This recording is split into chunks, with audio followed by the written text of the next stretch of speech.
Hey y'all, it's your girl Elanice. Good evening, good evening, good morning, good afternoon.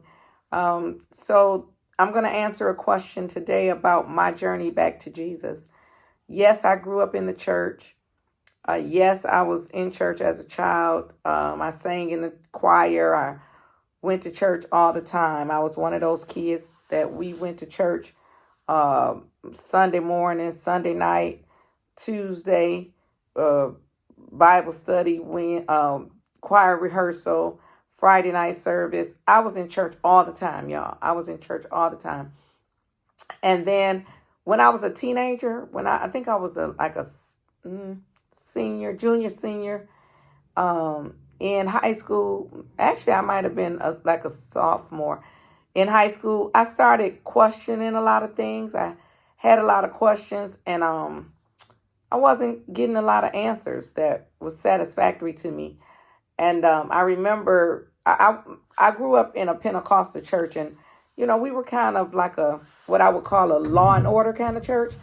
And so we had a lot of rules, and we had a lot of rules that we said God ordained or God dictated or God mandated. I guess is the right word. And so I just used to feel like if I go to the left, I'm gonna mess up. If I go to the right, I'm gonna mess up. And I remember being in church one time, and a message was going on about your thoughts, and if you think a thing, you don't even have to do the thing, like you gonna go to hell. And I remember just giving up. I remember thinking, wow, this I can't win. I can't win. And I remember being on the Woodward bus in Detroit. Y'all, I remember being on the Woodward bus, and I went from downtown all the way to 8 Mile. And then the bus turns around, and then it goes again back downtown, turns around, go back to 8 Mile. I did that like 4 or 5 times. Um, and the bus driver finally asked me, he was like, what's going on? Why you need to get off the bus? You can't. And I was just crying, and I was like, yeah, we going to hell. We going to hell. We going to hell. And so I just gave up. Like I was like, well, if since no matter what I do, it's not gonna be right, or I can't, get it right, then I'm just gonna give up. And so for a lot of years, even though I kept going to church, I wasn't, connected to Christ. I wasn't really living for Christ. I was doing my own thing. And then after I, kind of got married, and I went to a church in Ohio. I never forget Pastor Benny Hardin in Ohio. And that was the first like time again that I connected with the word and with the ministry. And Pastor Benny Hardin taught about grace, and that his grace is sufficient, and that salvation is a process. Sanctification is a process. That was the first time I heard that.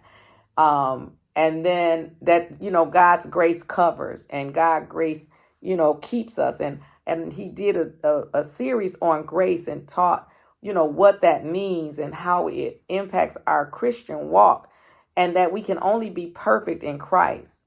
And so after that, I was in my 30s. So I was in my 30s. So, that other situation happened when I was a teenager, and then up through high school. And now I'm in my early 30s, and I started coming back to Christ. I started reading my Bible.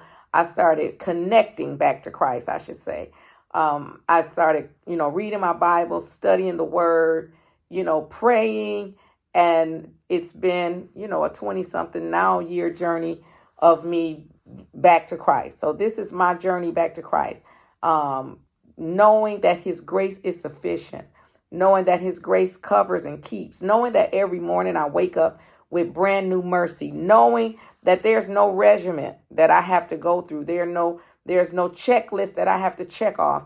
That I know, that I know, that I know, that I know that I am a child of the King. That I know, that I know, that I know that by his grace and by his mercy, I am victorious. So that's my journey back to Jesus, y'all. That's my journey back to Jesus. And I believe that he died and rose again for my sins. He died and rose again, and that I'm going to meet him again. So I hope that was helpful. Have a good night, a good morning, a great day. Bye bye.